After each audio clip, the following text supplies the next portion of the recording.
నమస్తే, welcome to NVTV 24/7 news channel. BJP SC Morcha ఆధ్వర్యంలో doctor BR Ambedkar పేరుతో అడ్డగోలుగా రాజకీయాలు చేస్తున్న కాంగ్రెస్ నేత రాహుల్ గాంధీపై కఠిన చర్యలు తీసుకోవాలని అనంతపురం జిల్లా కేంద్రంలో డాక్టర్ బిఆర్ అంబేద్కర్ విగ్రహానికి పూలమాలలు వేసి రాహుల్ గాంధీ దిష్టిబొమ్మ దగ్ధం చేయడం జరిగింది. ఈ కార్యక్రమానికి ముఖ్య అతిథులుగా గుడిసే దేవానంద్ రాష్ట్ర అధ్యక్షులు, ఎస్సీ మోర్చా బీజేపీ వారు సందేరెడ్డి శ్రీనివాసరావు జిల్లా అధ్యక్షులు బీజేపీ పాల్గొని వారు మాట్లాడుతూ, కాంగ్రెస్ పార్టీ నేత రాహుల్ గాంధీ, మీరు అంబేద్కర్ ని 2 సార్లు ఓడించిన ఘనత మీకే దక్కింది, దానికి సిగ్గుపడండి అని ఎద్దేవా చేశారు. ఈ కార్యక్రమంలో బీజేపీ జిల్లా కన్వీనర్ లలిత్ కుమార్, కిరణ్ కుమార్ గౌడ్, వెంకటేశ్వర రెడ్డి,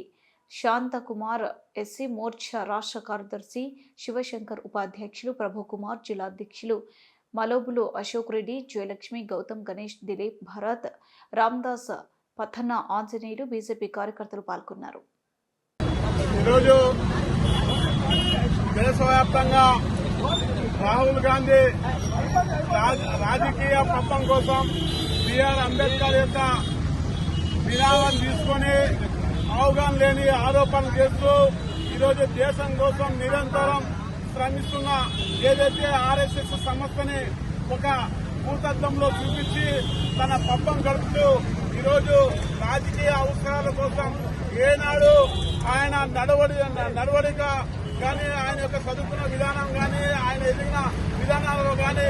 ఏమాత్రం అవగాహన లేని రాహుల్ గాంధీ ఈరోజు అంబేద్కర్ గురించి, అంబేద్కర్ ఆలోచన విధానం గురించి ఏమాత్రం తెలియని ఈ వ్యక్తి ఈరోజు బీజేపీ మీద, ఆర్ఎస్ఎస్ మీద అభండాలు వేయడం చాలా దుర్మార్గమైన చర్య అని చెప్పి మేము ఈ సందర్భంగా తెలియజేస్తున్నాం. ఈరోజు అమిత్ షా గారు